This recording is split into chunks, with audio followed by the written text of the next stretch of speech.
Bonjour à tous. Alors, après avoir vu dans une vidéo précédente comment installer sur un Raspberry un broker, donc en l'occurrence c'est Mosquito qu'on a installé sur notre même Raspberry qui contient Domotix, on va voir maintenant comment l'utiliser avec des objets connectés de notre propre création. Donc en l'occurrence, là pour ce premier volet, on va voir comment déclencher un relais à distance, sachant que sur ce relais, il y a juste une alimentation, il y a juste besoin d'une alimentation 5 volts. Et ensuite, la sortie relais qui nous permettra d'effectuer la puissance sur notre appareil, que ce soit de déclencher un élément en 220 volts, en moins, plus, après il n'y a pas de contrainte, puisque c'est le relais qui est un contact sec qui va pouvoir alimenter ou couper l'alimentation de l'appareil. Alors pour cela, nous aurons besoin d'un ESP8266, d'une petite platine relais sur lequel on peut directement connecter le ESP8266. Alors on peut les acheter les deux appareils séparément, ou il se vend également directement la platine relais avec le ESP8266 de compris dans le kit. Et nous aurons également besoin d'un adaptateur USB ESP8266 afin de pouvoir le configurer et y injecter le programme dans le ESP8266 via notre interface, le logiciel Arduino IDE, avec lequel on va pouvoir y entrer le programme. Alors là, comme je disais, donc ça c'est notre adaptateur USB sur lequel on va venir mettre le 8266 pour pouvoir le programmer.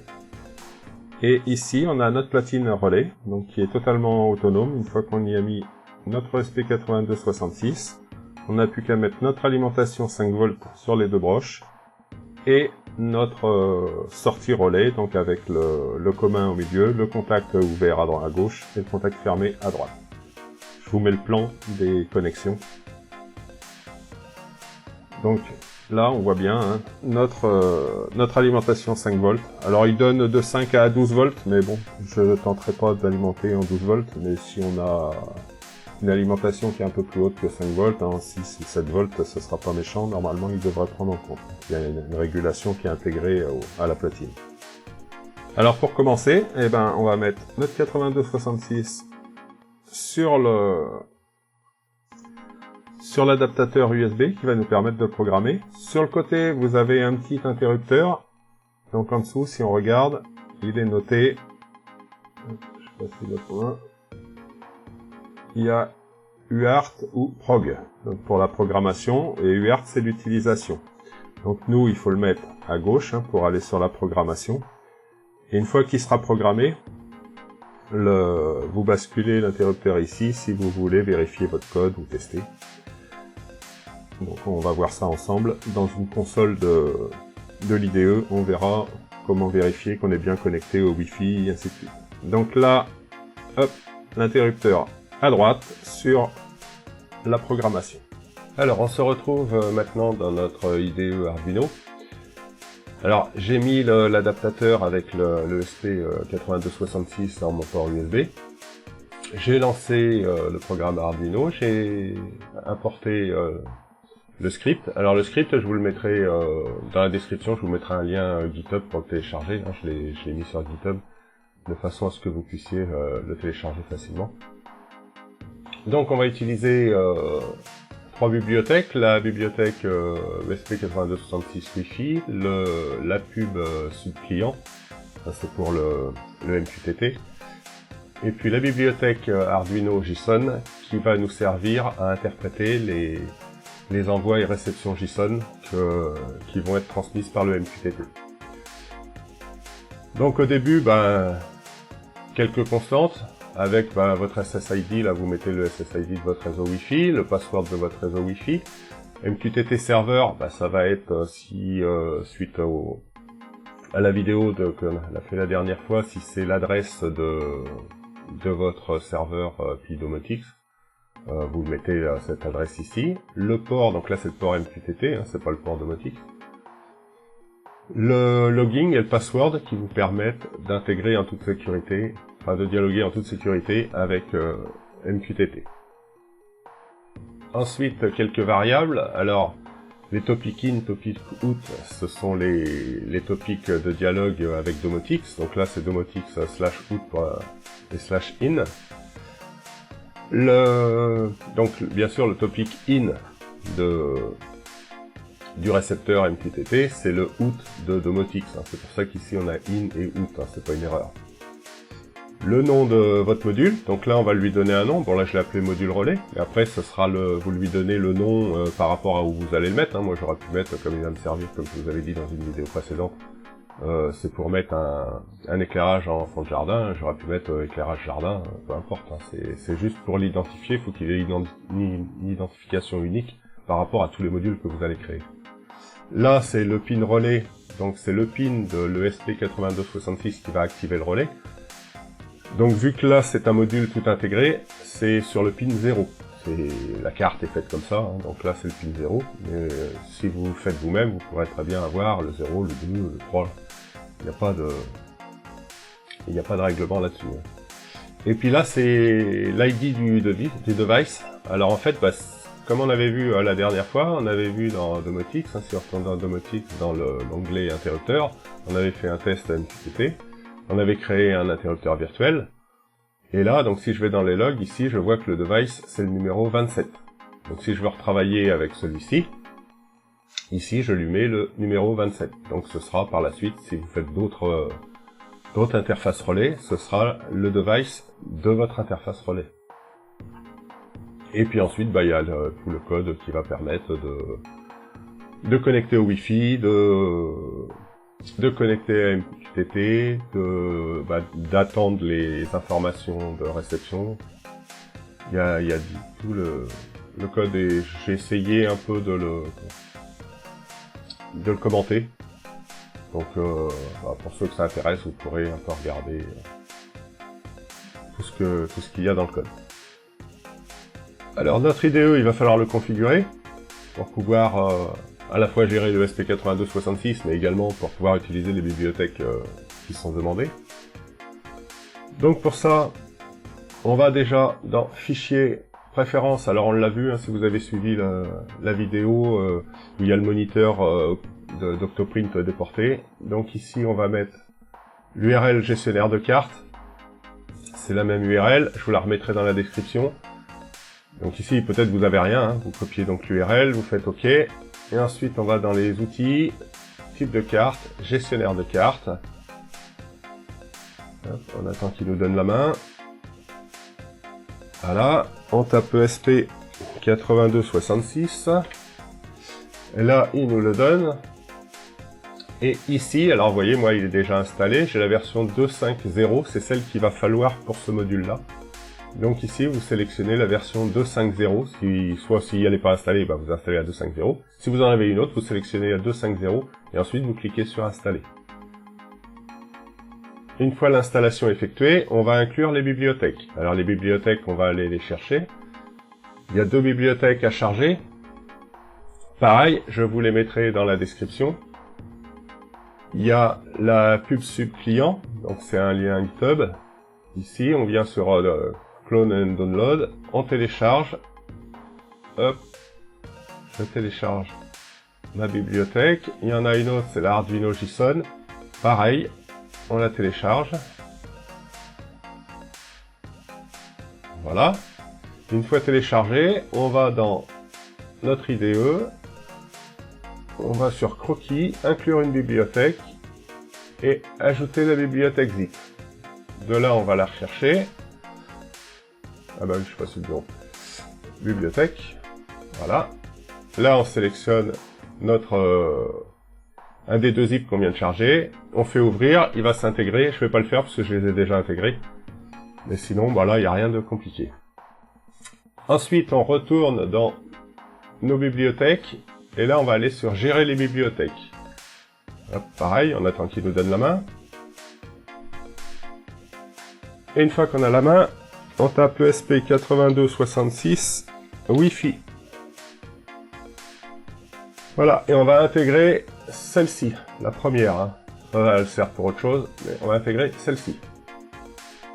Donc pareil, vous cliquez dessus. Bon là, comme il n'y a pas de différentes versions, je j'ai pas de possibilité de choisir la version ni rien, mais vous, si vous ne l'avez pas installé, bah, vous avez un bouton qui s'est installé, et vous installez cette bibliothèque-là.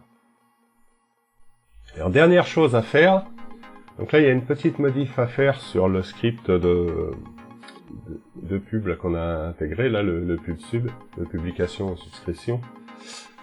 Alors, on va aller dans Préférences, et en haut, vous voyez, vous avez l'adresse emplacement de vos croquis. Voilà, donc ça, c'est par rapport à la configuration de votre IDE. L'emplacement est ici. Donc, vous faites un copier-coller, et ensuite, on va ouvrir notre explorateur Windows, on copie l'adresse ici, et là, on retrouve tous nos croquis, ainsi qu'une librairie, un dossier librairie. On ouvre le dossier librairie, dedans, on a toutes les librairies qu'on a intégrées, et on a celle qui est ici, pub sub client, publication, subscription, client pour le MQTT. On ouvre le fichier, on va dans les sources. Dans les sources, on a un fichier pubsubclient.h. Alors moi, ce que j'ai fait, c'est que j'ai fait un copier-coller de façon à le renommer la copie en .ori, en -ori, pour garder le fichier original. Et ce fichier, on va aller le modifier. Donc on l'ouvre avec un éditeur de texte, Notepad ou un autre éditeur un peu plus complexe si vous avez. Et ici, vers la ligne 26, on a un dsdefine MQTT max package size qui par défaut est à 128. À 128, si on le laisse comme ça, notre programme va bien se déverser, tout sera prêt pour fonctionner, sauf que ça ne fonctionne pas dans Domotix. Alors je ne sais pas pourquoi, est-ce que c'est le maximum des paquets n'est pas accepté dans Domotix? En clair, il faut le mettre à 512, de façon à ce que Domotix accepte de dialoguer avec votre client MQTT. Donc voilà, vous mettez à 512, vous faites enregistrer, quitter, et c'est bon. Une fois que tout cela est fait, on s'assure bien que notre SP8266 et l'adaptateur USB sont bien connectés à notre PC. On va voir dans le gestionnaire de périphériques, sur les ports COM, je vois que mon USB serial, il est bien reconnu. Alors avec le search, c'est pareil, c'est un driver un peu particulier, c'est les drivers chinois. Je vous mettrai aussi le lien pour charger le driver CH340G si vous ne l'avez pas. Je le mettrai dans la description, le lien. Et là, je vois qu'il est connecté sur mon COM5. Donc ici, je viens dans mes outils.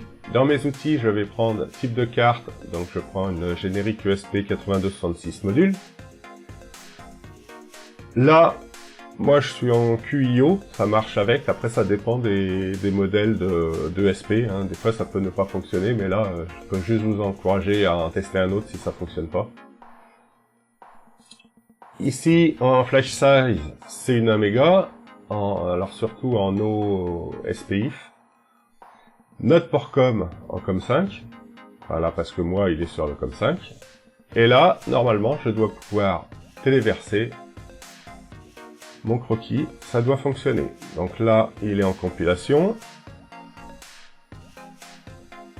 Téléversement.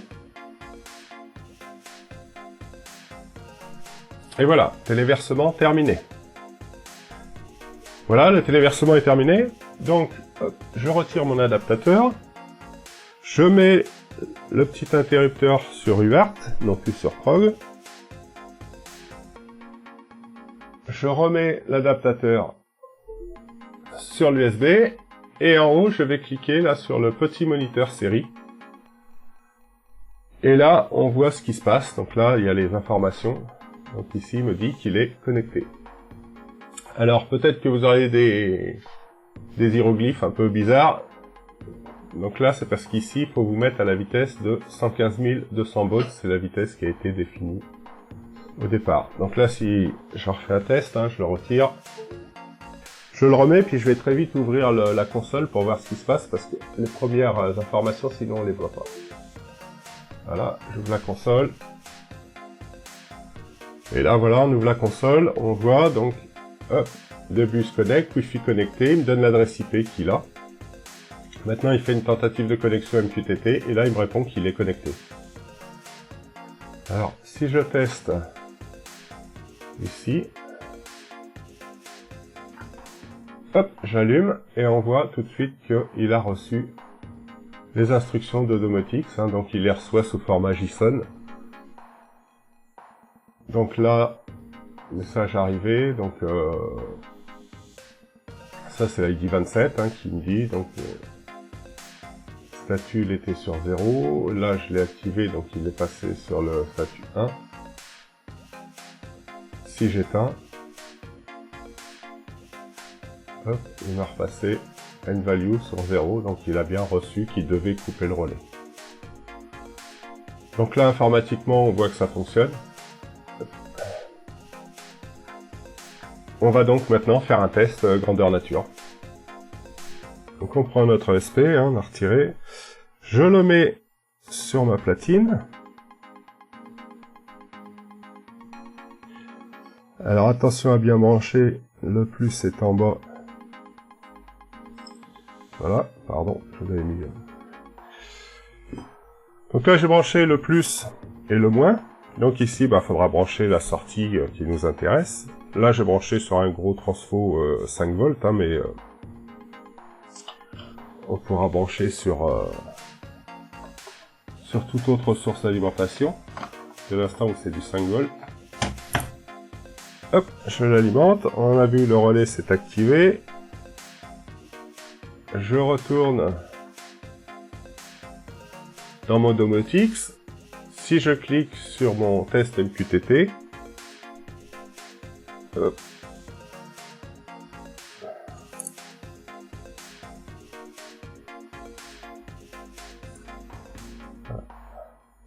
j'ai éteint la lumière. Là, on voit la lumière s'est éteinte. Moi, je sens avec le doigt que le relais a bougé. Là, il s'allume. Il s'éteint. Voilà. Donc là, on a un petit truc, un petit déclencheur autonome. Hein, si je vous approche le micro. Voilà, je sais pas si on entendra.